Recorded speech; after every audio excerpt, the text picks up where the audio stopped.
I never thought the sound of my own voice could become a weapon people used against me. Every syllable I spoke felt like an invitation for mockery, every word another punchline waiting to explode. The first time it happened, I was standing in front of my high school English class, nervously clutching the edge of my presentation note cards. My heart was hammering against my ribs as I began, "Good morning, everyone." That's when the first snicker rolled across the room. It spread like wildfire. By the time I finished my first sentence, half the class was laughing, not at what I said, but at how I said it. That moment burned itself into my memory, carving a scar I carried for years. My accent, something I'd grown up with, something tied to my family and roots, was suddenly transformed into a target. "Say it again," someone would demand in the hallway, mocking my vowels. "You sound like a cartoon character," another would sneer. Even the teachers, those who were supposed to protect me, would sometimes smile awkwardly when I mispronounced a word, as if they couldn't help but find it amusing.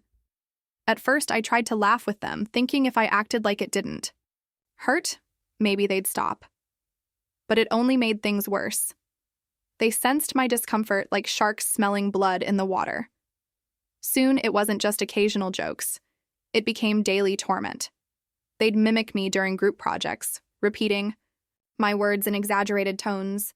They'd record me on their phones and play it back with distorted filters. And the cruelest part? No matter how hard I tried to change, to twist my tongue into something more acceptable, I could never fully escape the sound of where I came from. Home wasn't much better.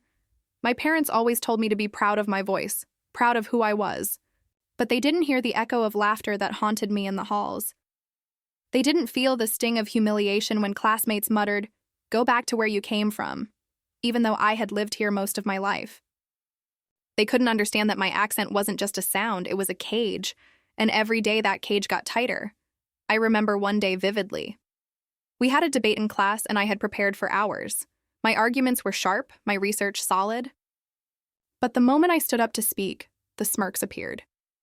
My opponent didn't even try to out-argue me. Instead, he said in front of everyone, "Sorry, I can't take you seriously when you sound like that." The class erupted in laughter. My throat closed up. My face burned. And in that instant, all my effort meant nothing. I sat down before, finishing my paper trembling in my hands, my pride shattered. I began avoiding situations where I had to speak. I turned down opportunities to present, even though I secretly loved sharing ideas. I avoided making new friends, worried the first thing they'd notice was my strange way of speaking. I even started to rehearse simple sentences in my head before saying them aloud, trying desperately to filter my accent out of existence. But it never worked. It always slipped through. Inside, I was angry, furious even. Not just at the people who mocked me, but at myself for letting them get to me. I hated how powerless I felt.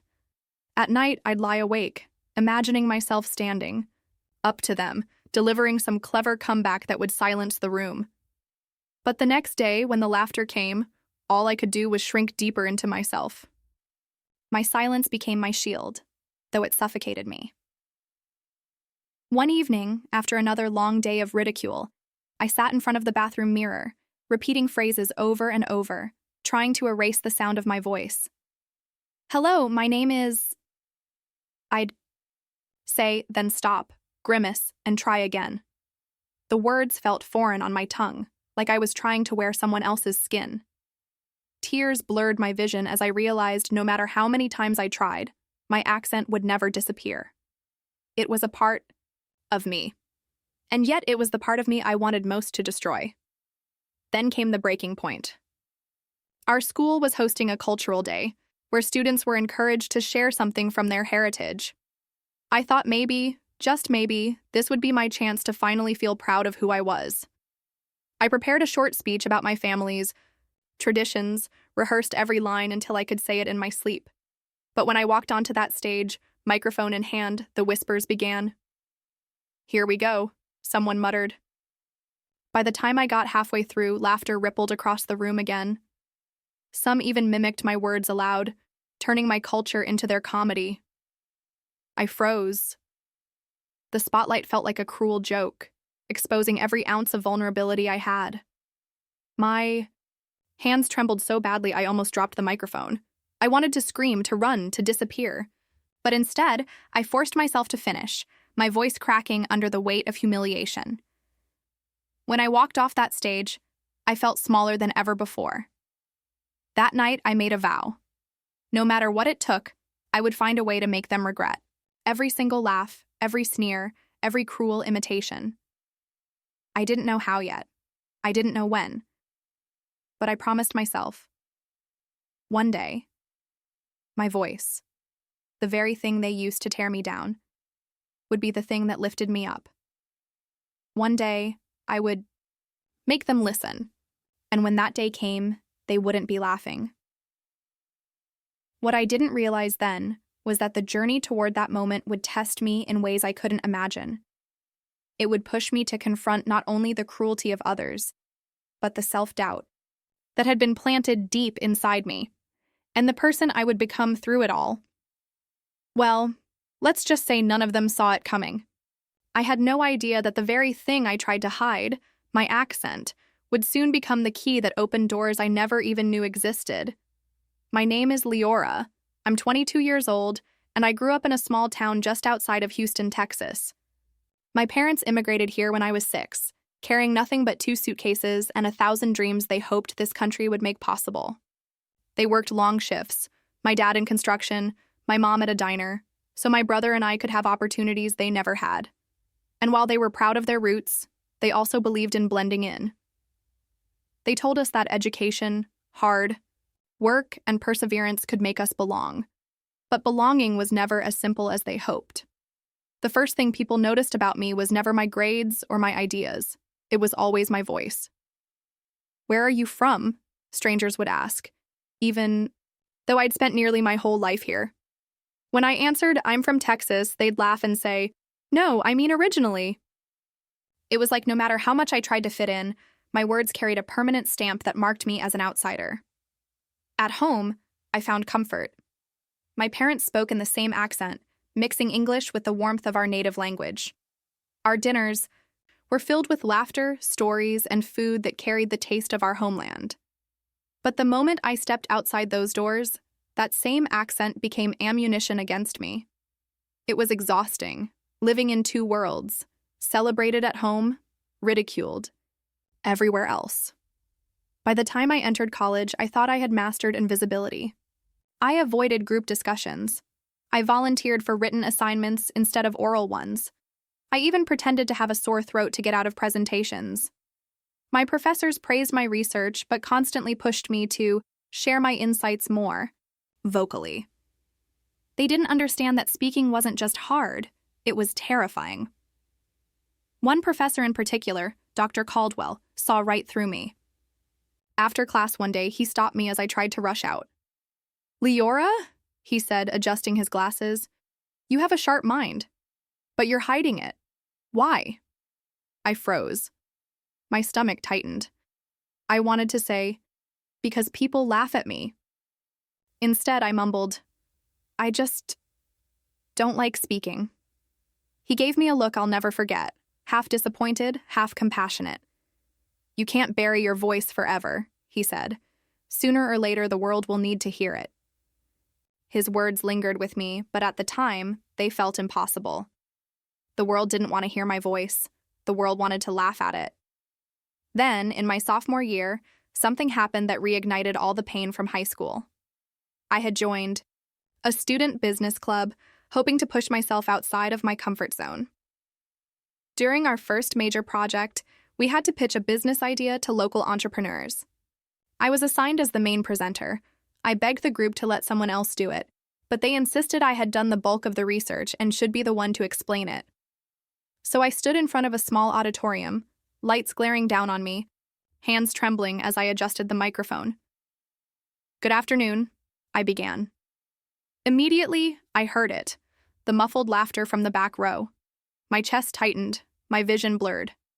I stumbled through the slides, tripping over my words, my accent thickening with every nervous breath. When I finished, I knew I had done terribly. But what broke me wasn't the judge's polite smiles, it was the reaction afterward. One of the guys in my group slapped me on the back and said, "Well, at least they'll remember us for the comedy act." The others laughed. They laughed at me. Again. Just like always. That night, I cried harder than I had in years. I stared at my reflection, the voice in my head whispering, "You'll never be taken seriously.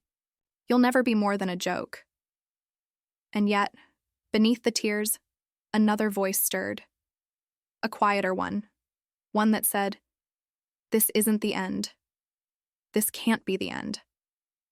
I started watching videos of people who spoke with accents. Politicians, authors, activists, business leaders.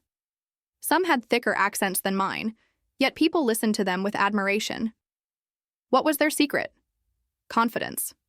Presence. The ability to turn what others saw as a weakness into a strength. I realized I had spent years trying to erase my accent instead of embracing it. But embracing it meant stepping into the fire, risking humiliation again and again. Could I really do that? The turning point came unexpectedly. A nonprofit organization was looking for volunteers to help with a community project that connected immigrant families with local resources. My roommate Nadia pushed me to sign up. "Leora," she said, "you know what it feels like to be overlooked. Maybe your voice is exactly what someone else needs to hear." I hesitated, but something inside me nudged me forward. I agreed. At first, my role was simple, organizing flyers, helping kids with homework. But one evening, the director asked if I could translate during a meeting with a group of parents. My heart leapt into my throat. Speaking? In front of strangers? I almost said no. But then I saw the nervous faces of the parents, their confusion as they tried to understand. If I didn't step up, they'd be left in the dark. So I opened my mouth. And for the first time, my accent wasn't something to laugh at, it was a bridge. The parents smiled with relief as I explained things in words they could understand. They thanked me afterward, their gratitude shining in their eyes. In that moment, I felt something shift inside me. My voice wasn't a burden. It was a gift. But gifts don't erase scars overnight. Even after that experience, I still struggled in classes, still flinched when I heard laughter nearby. The fear of being mocked never fully left me. Yet, little by little, I started testing my courage. I joined more community meetings. I volunteered to read announcements. Each time, my heart pounded, my palms sweated. But I survived. And every survival was a small victory. Still, college wasn't kind. The same guys from my business club continued to tease me. "Here comes the accent queen," they'd chuckle. One even said, "If we ever go international, maybe you can be our translator." The irony of that statement didn't hit me until much later. For now, I kept my head down, focused on my studies, and tried to believe in the faint hope that one day my voice would matter beyond these walls. And as fate would have it, an opportunity was about to come that would test everything I thought I knew about myself. An opportunity that would either crush me completely or prove that Dr. Caldwell was right. The world would need to hear my voice. I didn't know it yet, but I was about to be thrown into a situation where my accent wouldn't just be noticed. It would be broadcast to the entire world. The opportunity came during my final year of college, and it arrived disguised as something small, something I almost dismissed. Our university was hosting an international entrepreneurship summit with students and speakers from all over the world.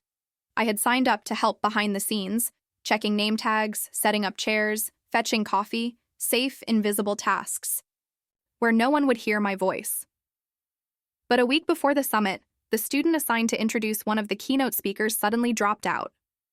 The organizing committee was in a panic. They needed someone who could greet the speaker in both English and the speaker's native language. My roommate Nadia looked straight at me. "Leora," she said, "you should do it." I laughed, shaking my head so fast my hair whipped across my face. "Are you insane? In front of hundreds of people? No way. You're fluent. You know the culture. You'd be perfect." "Perfect for humiliation," I snapped.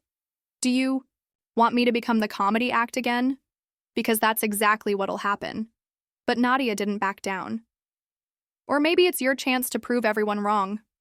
Her words haunted me all night. I lay in bed, staring at the ceiling, my heart racing at the very thought of standing on that stage. I could already hear the laughter. I could already feel my throat closing.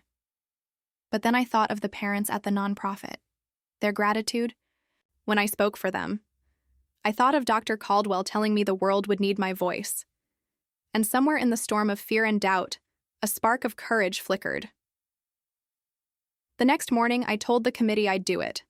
The days leading up to the summit were torture. I practiced my introduction over and over in front of the mirror, recording myself on my phone, wincing at every slip of my accent. I even tried to neutralize certain sounds, softening them until they felt foreign on my tongue. But no matter. How much I tried, my accent remained. It clung to me like a shadow I couldn't shake. On the day of the event, I stood backstage, clutching the microphone so tightly my knuckles turned white. My stomach churned, and I thought I might actually be sick. I could hear the audience buzzing on the other side of the curtain, hundreds of students, professors, and international guests. My legs shook so badly I worried I'd collapse before I even made it to the podium. "Leora," Nadia whispered, squeezing my shoulder. "Just breathe. You've got this." When my name was called, I stepped into the spotlight. The heat of the stage lights nearly blinded me. The microphone felt like a foreign object in my hand. For a split second, I thought I might faint. But then I remembered the vow I'd made years ago, that one day I'd make them listen. I drew in a shaky breath and began. "Good afternoon, everyone." My accent rang out, clear and unhidden. I braced myself for laughter. But something unexpected happened. Silence. The room didn't erupt into mockery. No one snickered. Instead, people leaned forward, attentive. I continued, introducing the speaker in both English and his native language. The moment I switched tongues, I heard a ripple of surprise. Then applause. Applause. My heart nearly stopped. When I finished, the speaker himself shook my hand warmly and said, "Thank you. You reminded me of home with your words." The audience clapped again, and for the first time in my life, the sound of my accent wasn't followed by laughter, it was followed by respect. Afterward, a few students even approached me. "That was impressive," one girl said. "I wish I could speak more than one language."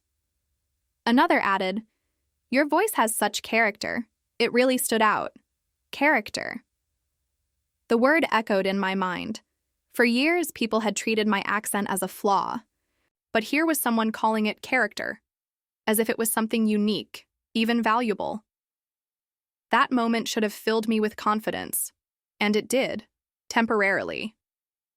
But as the summit continued, old fears crept back in. During a networking session, I overheard two guys from my business club whispering, "She sounded like a flight attendant up there." They snickered, and just like that, the old wound reopened. The laughter of a few outweighed the applause of many. That night, I replayed their words in my head over and over. I felt myself slipping back into the old narrative. "They're right. You're still a joke." But then, a surprising message landed in my inbox. The keynote speaker I had introduced, Mr. Alvarez, a successful entrepreneur, had sent me a note. "You have a strong presence," he wrote. "I could use someone like you at our company's upcoming event. Are you interested in helping us with translation and public introductions?" My jaw dropped. This wasn't just a compliment. This was an opportunity. But along with excitement came paralyzing fear. Helping at a local summit was one thing. Representing an international company? Speaking in front of executives, investors, maybe even the media? What if I failed? What if they laughed me off the stage? I called Nadia immediately. "What if I make a fool of myself?" I asked, pacing my dorm room. "You won't," she said firmly. "This is it, Leora. This is the door opening. You've been waiting your whole life for this. Don't let fear slam it shut." Her words lit something inside me. For the first time, I wondered, what if my accent wasn't the problem? What if the problem was me hiding it, apologizing for it, treating it like a stain instead of a signature? Still, when I agreed to meet with Mr. Alvarez, my stomach twisted into knots. His office was sleek, modern, intimidating. He greeted me with warmth and asked me to introduce myself, both in English and in our native language. My voice shook, but I forced myself to continue. When I finished, he smiled. "You know why I want you?" he asked. "Because you sound real. People trust voices that aren't polished to perfection. They connect with authenticity. Never forget that." Authenticity. Trust. These were words I had never associated with my accent, and now they became my fuel. Over the next few weeks, I worked with his team, preparing speeches and practicing translations. I stumbled, yes. I doubted myself constantly. But every time I wanted to quit, I remembered his words, and I kept going. What I didn't realize was that this wasn't just a side job. This was the beginning of something much bigger, something that would catapult me far beyond my college. Fears. Something that would force me to confront not only the voices that mocked me, but the voice inside me that still believed them. I was about to step onto a stage far larger than anything I had ever imagined, and this time, the whole world would be listening. The event that changed everything was hosted in New York City, a glittering international conference attended by business leaders, media outlets, and delegates from over 30 countries. Mr. Alvarez had chosen me as one of the official spokespersons for his company. Me, the girl who once cried in her bathroom mirror, desperate to erase the sound of her own voice. Now, I was flying across the country, paid to do the very thing I used to fear most: speak. The night before my flight, I sat on my bed surrounded by index cards, rehearsing my lines for the 100th time. My palms were clammy, my throat dry. Every time I stumbled over a word, the old voices came rushing back. "You sound ridiculous. No one can take you seriously. You're a joke." I almost backed out. I almost called Mr. Alvarez and told him I was sick, that I couldn't make it. But then I remembered the way he'd looked at me in his office, telling me my authenticity was my strength. I remembered the applause at the summit, the gratitude of the parents at the nonprofit. I had a choice: believe the voices of mockery or believe the voices of respect. I forced myself to pack my bags. Arriving in New York was like stepping into another world. Skyscrapers pierced the sky, taxis honked, people rushed everywhere with purpose. The conference center itself was massive, with banners in multiple languages draped across its facade. Inside, the air buzzed with anticipation. Delegates wore earpieces for translation. Journalists clutched notepads. Cameras flashed constantly. Backstage, my nerves nearly swallowed me whole. I gripped the microphone so tightly my hands ached. My stomach churned as I listened to the announcer introducing the event. Any second, I'd be called. Any second, I'd be exposed. Next, please welcome our international spokesperson, Ms. Leora. The spotlight hit me, blinding and hot. My heart hammered as I stepped onto the stage. Hundreds of eyes stared back at me. Business leaders, reporters, even live stream cameras broadcasting to who knew how many people. My throat tightened. The urge to run surged through me. But I remembered my vow. One day they would listen. This was that day. "Good morning, ladies and gentlemen," I began, my voice trembling slightly at first, but growing steadier with each word. My accent was there, clear as ever, but I didn't hide it. I embraced it. I continued in English, then switched seamlessly into another language to greet international guests. A ripple of surprise and admiration spread through the crowd, and then applause. Real, thunderous applause that washed over me like a tidal wave. My chest swelled, my knees shook, not from fear but from exhilaration. For the first time in my life. I wasn't fighting against my voice. I was standing tall because of it. The rest of the conference passed in a blur. I introduced panels, translated speeches, and even answered questions from journalists. The more I spoke, the more confident I became. I watched faces light up as they understood, as my words bridged gaps between cultures. I realized then what Mr. Alvarez had meant: authenticity builds trust. My voice wasn't a barrier, it was a bridge. But fate wasn't done with me yet, because in that vast sea of faces, I saw something I never expected. Familiar smirks. Sitting near the back of the audience were two of the guys from my old business club. The same ones who once laughed at me, who called me the accent queen, who joked that I could only ever be a translator. They weren't laughing now. Their eyes were wide, their mouths slightly open as they watched me command the stage.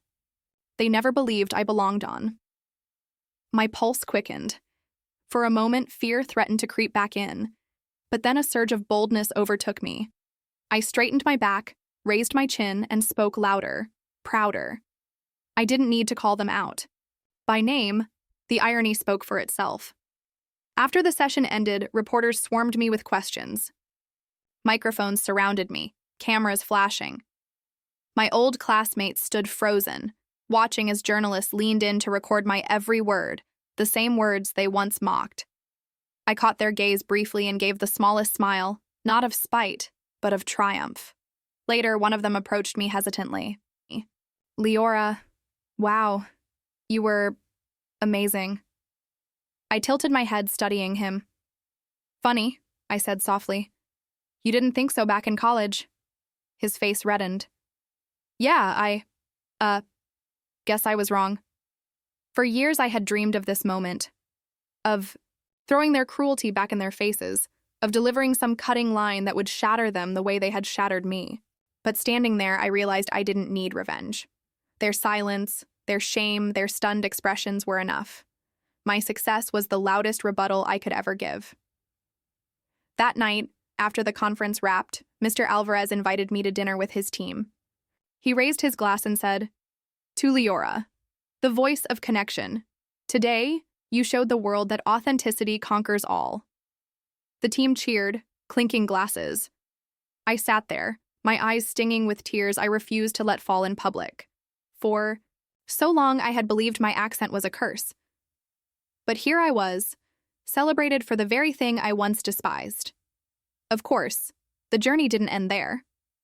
With recognition came new challenges: interviews, travel, the constant pressure to perform. But those challenges no longer felt impossible. They felt like proof that I had finally stepped into the life I was meant to live. Still, one question lingered in my mind: how far could this voice take me? I didn't know it then, but this conference was only the beginning. My accent, the very thing I once begged to erase, was about to launch me into a role I never dreamed possible, becoming the international face of a company. When the applause faded and the conference lights dimmed, I thought maybe that would be the pinnacle of my journey, a single shining moment where I proved everyone wrong. But life had bigger plans. Within weeks, videos of my introductions at the conference spread online. Clips of me switching between languages, my accent ringing clear and strong, were shared on business blogs, cultural forums, and even mainstream media channels. Headlines read, "Authenticity on stage, young spokesperson wins global attention." Suddenly, my inbox was flooded. Companies wanted me to host events. Nonprofits asked if I'd be willing to speak at cultural gatherings. Journalists requested interviews. For the first time in my life, people weren't laughing at my voice. They were celebrating it. They wanted to hear it. And then came the call that changed everything. Mr. Alvarez's company wanted me to join them permanently. Not just as a translator, not just as an assistant, but as their international spokesperson. Me, the girl who once rehearsed "Hello, my name is" in front of a bathroom mirror, choking on tears. The first time I walked into their global headquarters with a badge that had my name and title printed clearly across it, I felt a lump rise in my throat. I thought of the little girl who hid in the bathroom to escape laughter, the teenager who vowed revenge, the college student who almost backed out of every chance to speak. That girl never would have believed this was possible. My role took me across continents. I stood on stages in Paris, Tokyo, Dubai, and Buenos Aires. I introduced CEOs, translated for world leaders, and gave keynote speeches on cultural inclusion. And everywhere I went, people said the same thing. "Your voice is unforgettable." Unforgettable. The same voice others once tried to erase. But the story didn't end with me leaving my past behind. Because as fate would have it, my past came rushing back sooner than I expected. A few months into my new role, I was invited to speak at a national entrepreneurship competition, the same kind of event I had once failed miserably at in college. And guess who was there? My old business club, including the very classmates who had mocked me most. When they saw me walk on stage as the keynote speaker, their jaws practically hit the floor. I could almost hear their thoughts. How did she get here? I delivered my speech with confidence, weaving between languages, my accent ringing proudly in every sentence. The audience erupted in applause. Cameras flashed. And my old classmates? They sat frozen, realizing the cruel words they once hurled at me had no power anymore. Afterward, one of them approached me again, the same one who had once sneered that I could only ever be a translator. He looked humbled, almost ashamed. "Leora," he said quietly, "I owe you an apology. We were wrong about you. All of us." I smiled softly, not out of bitterness, but out of peace. "You weren't wrong about me," I corrected him. "You were wrong about yourselves, for thinking someone's worth can be measured by how they sound." He nodded, unable to argue. That moment wasn't about revenge. It was about closure. The laughter that haunted me for years no longer mattered. What mattered was that I had finally embraced the truth. My voice was never the problem. My shame was. From that day forward, I made it my mission not just to represent companies, but to represent people like me. People whose voices had been silenced, mocked, or ignored. I began giving talks at schools, telling kids what I had once needed to hear. Your accent is not a weakness. It's proof that you carry more than one world inside you. That's not something to hide. That's something to share. I watched their faces light up as I spoke, and I knew that somewhere in the audience was another version of myself, a young person praying they could one day escape the prison of mockery. If my story gave them hope, then every tear I shed in the past was worth it. And now, as I sit here reflecting on my journey, I realize something powerful. The very thing that once made me feel powerless became my greatest source of strength. My accent, once mocked, became my passport. My voice, once silenced, became my platform. If there's one lesson I've learned, it's this. The parts of ourselves we try hardest to hide are often the parts that hold the most power. When we stop apologizing for who we are, when we stop trying to erase our uniqueness just to blend in, we find the courage to change not only our own lives, but the lives of those who hear us. So, to anyone listening right now who's ever been mocked for the way they speak, the way they look, or the way they simply exist, remember this. You don't have to erase yourself to be accepted. One day, the very thing people teased you for might just be the thing that makes you unforgettable. And as for me, I kept my vow. One day, they would listen, and now, the world does. That's my story. What about yours? Have you ever been mocked for something that later became your strength? Share your experience in the comments. I'd love to hear it. And if my journey inspired you, don't forget to hit that like button, subscribe, and turn on notifications so you won't miss more powerful stories like this one. Your voice matters. Don't ever let anyone convince you otherwise.